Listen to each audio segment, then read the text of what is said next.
अब हामी वर्कशीट को क्वेशन नंबर 2073 सेट सी को गर्छौं।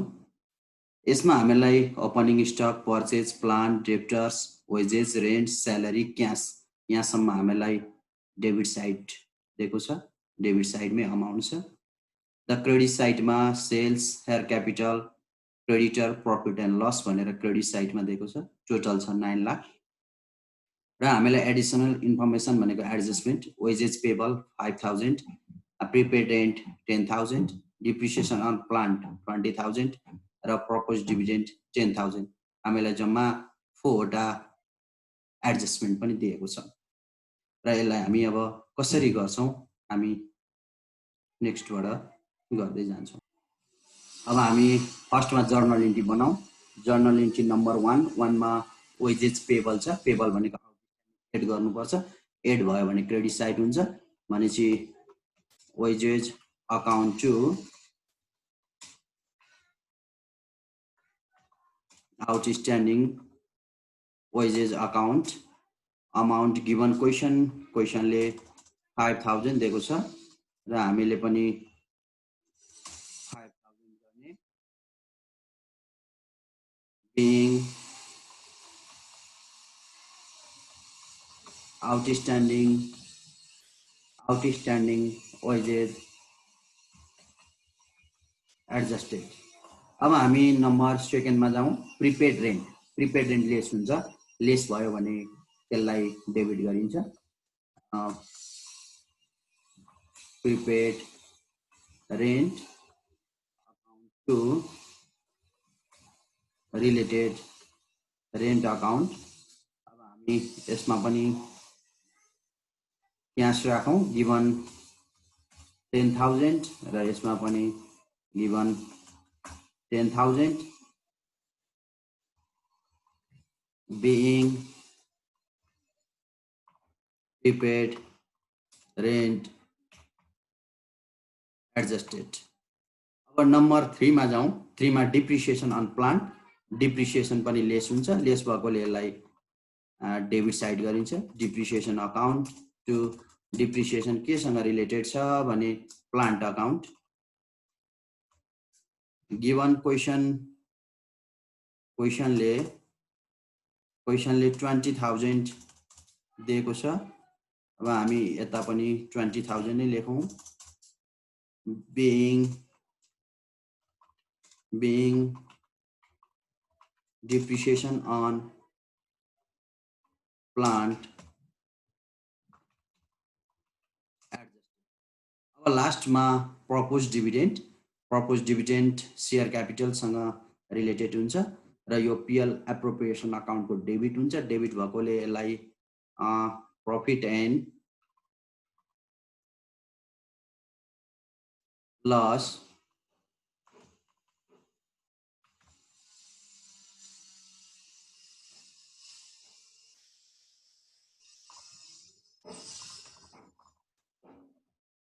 Account to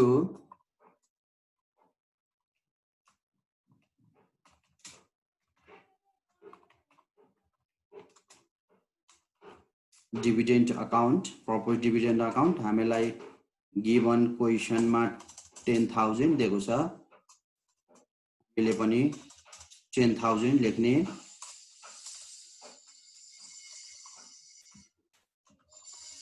being proposed dividend capital adjusted। हामी यसरी एड भएको छ भने एड गर्छौं, लेस भएको छ भने लेस गर्छौं। जोसँग रिलेटेड छैन त्यसलाई चाहिँ हामी के गर्छौं भने केसँग रिलेटेड छ। प्रपोज डिभिडेन्ड जहिले पनि पीएल एप्रोप्रिएसनमा हुन्छ। डेबिट साइडमा भएकोले ट्रु गरियो। एक्जाम्पलको लागि क्लोजिङ स्टकको बनाउनु पर्यो भने closing stock to trading account लेख्नुपर्छ, किनभने ट्रेडिङ अकाउन्टको क्रेडिट साइडमा हुन्छ। त्यसरी रिलेटेड छ कि छैन, रिलेटेड छ भने रिलेटेडसँग, नत्र नि केसँग रिलेटेड छ भन्दा propose dividend related of PL appropriation account. अब क्लोजिङ स्टकको बनाउनु पर्यो भने अब क्लोजिङ स्टक त केहीसँग रिलेटेड हुँदैन। र क्लोजिङ स्टक बनाउनु पर्यो। Closing stock account to trading account हुन्छ। किन भन्दा टु भयो भने डेबिट साइडमा हुन्छ, बाई भयो भने क्रेडिट साइडमा हुन्छ। अनि क्लोजिङ स्टक ट्रेडिङ अकाउन्टको क्रेडिट साइडमा भएको कारणले हामी यसरी यसलाई गर्न सक्छौँ। अब हामी सोलुसनतिर लागौँ। हामीलाई यो सेम गिभन क्वेसनले जस्तो दिएको छ त्यस्तै लेख्यौँ, एडजस्टमेन्ट पनि जस्तो दिएको छ सेम त्यस्तै लेखेका छौँ। र ओपनिङ स्टक यतापट्टि क्याससम्म दिएको डेबिट साइड हुन् र सेल्सदेखि पिएल एप्रोप्रिएसन अकाउन्टसम्मको क्रेडिट साइड हो। गिभन क्रेडिट साइड नै गरेका छौँ। अब हामीलाई एडजस्टमेन्टहरू हेर्दै जाउँ। एडजस्टमेन्ट कसरी गर्ने भने आउटस्ट्यान्डिङ वेजेस, हामी वेजेसमा जाउँ। अब वेजेसमा आउटस्ट्यान्डिङ भनेको एड हुन्छ। यहाँ पनि डेबिट छ, यहाँ पनि डेबिट गरियो भने एड हुन्छ, त्यसकारण यसलाई डेबिटमा राख्ने नम्बर 1। अब नम्बर 2 मा जाउँ, प्रिपेड रेन्ट। अब हामीले यहाँ हेर्ने रेन्ट कहाँ छ, यहाँनिर रेट छ 30,000 मा। प्रिपेड के हुन्छ, लेस हुन्छ। लेस यहाँ डेबिटमा छ भने लेस गर्नलाई हामीले के गर्नु पर्यो, क्रेडिट साइडमा राख्नु पर्यो। र हामी क्रेडिट साइडमा कति राख्छौँ भने 10,000। अर्को डिप्रिसिएसन अन प्लान्ट। अब डिप्रिसिएसन हेर्दै जाउँ, प्लान्ट डिप्रिसिएसन अन प्लान्ट हेर्दै जाउँ, थर्ड कोलममा छ। डिप्रिसिएसन लेस हुन्छ, यहाँ डेबिट भयो भने अब लेस गर्नलाई हामीलाई के चाहिन्छ, क्रेडिट चाहिन्छ। क्रेडिटमा कति छ भने 20,000 दिएको छ गिभन क्वेसनले। प्रपोज डिभिडेन्डको ट्रान्जेक्सन अथवा हैन क्वेसनमा रिलेटेड नहुने भएको कारणले यसलाई अब इक्वल गर्नको लागि डेबिट र क्रेडिट दुईटै एडजस्टमेन्टमा राखेर गर्न सक्छौँ। अब यहाँ पनि 10,000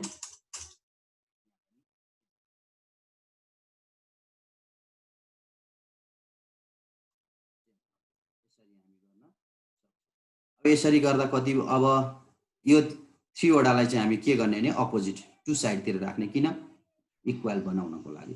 अब यहाँ 20,000 केसँग रिलेटेड छ, प्लान्टसँग, भनेपछि डिप्रिसिएसन प्लान्ट, त्यहाँ क्रेडिट भयो भने यहाँ डेबिट गर्ने। अब त्यस्तै यो 5,000 वेजेस भएको छ, यहाँ वेजेसमा जाउँ।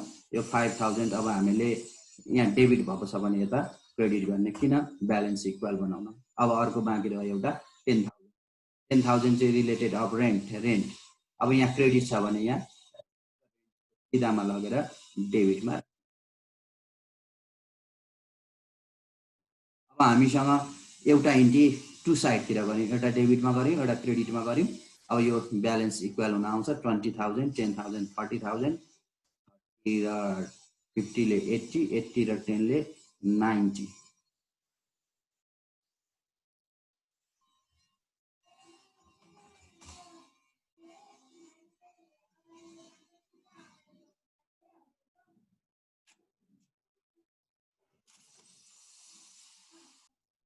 यो 50,000 5,000 हो।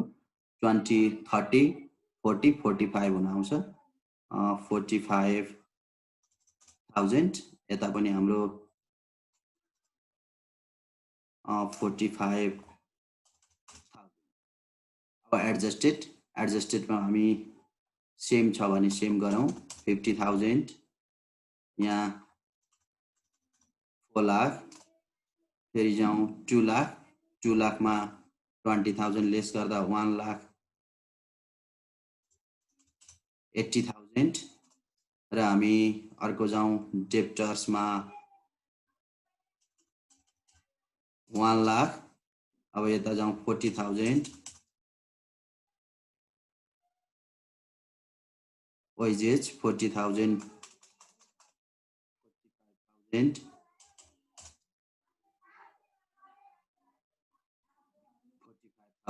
अब हामी रेन्टमा जाउँ 30,000 र 10,000 ले 50,000 र 60,000 को कुनै ट्रान्जेक्सन भएको छैन, 60,000। 20,000 मा कुनै ट्रान्जेक्सन भएको छैन, 20,000 ले लेख्ने। अब हाम्रो डेबिट साइडको ट्रान्जेक्सन सिद्धियो। अब क्रेडिट साइडमा 7 लाख, 1 लाख, 40,000। अब यो एडजस्टमेन्टको चाहिँ डेबिट छ भने डेबिट, क्रेडिट छ भने क्रेडिट गर्नुपर्छ। अब यहाँ यो 5,000 क्रेडिट भएकोले गर्नु परेन, डेबिट भएकोले यहाँ गर्नु पर्यो 20,000 10,000। अब यता क्रेडिट साइडको पनि हेरौँ। क्रेडिट साइडमा 5,000 छ, अरु अब 10,000 मात्रै छ। अब यिनीहरूको पनि एडर लेस गरेको ब्यालेन्स इक्वल हुन आउँछ 9 लाख 9 लाख यता पनि 9 लाख 15। अब हामी इन्कम स्टेटमेन्ट भनेको only PL and trading and PL account, opening stock trading account, purchase पनि ट्रेडिङ अकाउन्ट, प्लान्ट भनेको एसेट्स, वेजेस भनेको डेप्टर्स पनि एसेट्स। अब हामीसँग आयो वेजेस 45,000 आउटस्ट्यान्डिङ 5,000 एड गरिसकेको छ। रेन्टमा पनि हामीले लेस गरिसकेको छ। रेन्टमा 30,000 र 10,000 ले 40,000। अर्को स्यालेरी 60,000 कुनै ट्रान्जेक्सन छैन र क्याश भनेको एसेट्स हो, गर्नु परेन। अब हामी यस पछाडि क्रेडिट साइडमा जाउँ। क्रेडिट साइडमा हामी सेल्स 7 लाख। अब शेयर क्यापिटल पनि परेन, क्रेडिटर पनि परेन, PL एप्रोप्रिएसन। अब हामी ब्यालेन्स इक्वल गर्न जाउँ। अब एउटा हामीसँग क्लोजिङ स्टक पनि छैन। हामीले अब यो ट्रान्जेक्सनहरू के गर्ने भन्दा आउटस्ट्यान्डिङ लायबिलिटिजमा हुन्छ, प्रिपेड रेन्ट एसेट्समा हुन्छ, डिप्रिसिएसन चाहिँ केमा हुन्छ, हामीले PL अकाउन्टको डेबिट साइडमा हुन्छ, प्रपोज डिभिडेन्ड यसमा हुँदैन। अब कति पुगेन त्यसलाई नम्बर 5 नेट प्रफिट। अब यता टोटल 7 लाख छ।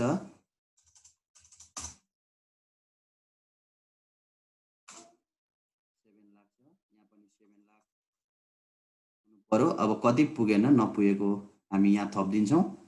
नेट प्रफिट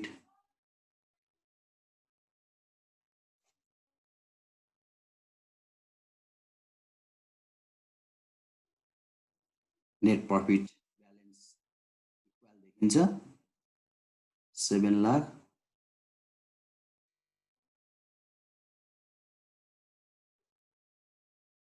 अब नेट प्रफिट एड गरौँ। नेट प्रफिट 1,05,000 ले नपुग भएको देखियो।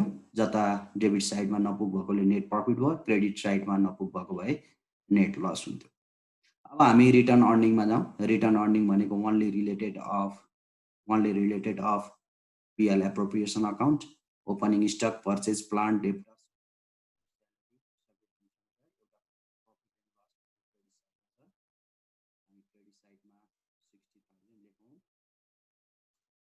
अब डेबिट साइडमा एउटा प्रपोज डिभिडेन्ड 10,000 डेबिट साइडमा हुन्छ, त्यो पनि लेखौँ। अरु नेट प्रफिट, यो नेट प्रफिट ट्रान्सफर भएर क्रेडिट साइडमा जान्छ 1,05,000 र यति गर्दा हामीसँग भयो 1,05,000 र 60,000 ले 1,65,000। अब यता पनि 1,65,000। अब यता फेरि हामीसँग ब्यालेन्स मिलेन, त्यसलाई हामी रिटर्न अर्निङ नम्बर 6 मा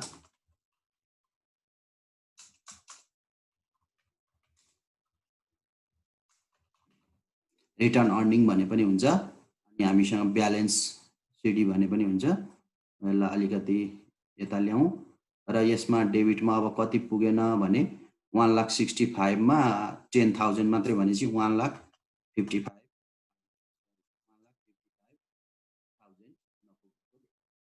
अब हामी एसेट्स र लायबिलिटिजतिर जाउँ। ओपनिङ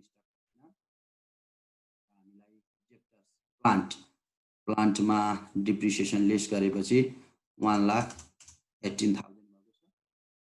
त्यस पछाडि debtors 1 lakh given question, wages परेन, स्यालेरी परेन। अब हामी क्याशमा जाउँ, 20,000 क्याश। अब हामीसँग ट्रान्जेक्सनमा यति नै छ।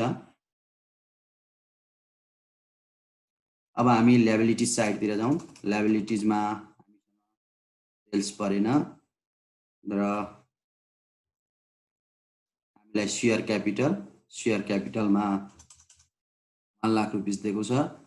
क्रेडिटरमा 40,000 दिएको छ। हामीसँग लायबिलिटीज यति नै छन्। अब यताबाट हेरौँ, आउटस्ट्यान्डिङ वेजेस भनेको लायबिलिटीज हो 5,000। अर्को प्रिपेड रेन्ट भनेको एसेट्स हो।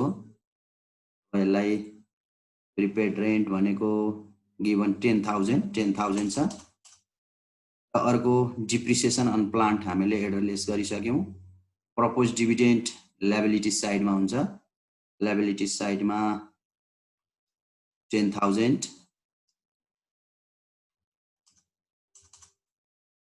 र रिटर्न अर्निङ लायबिलिटी साइडमा ट्रान्सफर हुन्छ 1,55,000। हामीसँग कुनै पनि ट्रान्जेक्सन छैन। अब यसलाई एड गरौँ। 3,10,000 यति गरेपछि हाम्रो ब्यालेन्स इक्वल हुन आउँछ।